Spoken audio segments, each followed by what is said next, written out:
اعوذ باللہ من الشیطان الرجیم بسم اللہ الرحمن الرحیم فسبح بحمد ربک واستغفرہ انہ کان توابا۔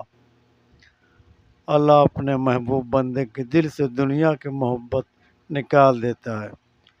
حضرت موسیٰ علیہ السلام ایک ایسے شخص کے قریب سے گزرے جو اینٹ کا تکیہ بنائے کمبل میں لپٹا ہوا زمین پر سو رہا تھا اور اس کی داڑھی اور تمام چہرہ غبار آلود ہو رہا تھا۔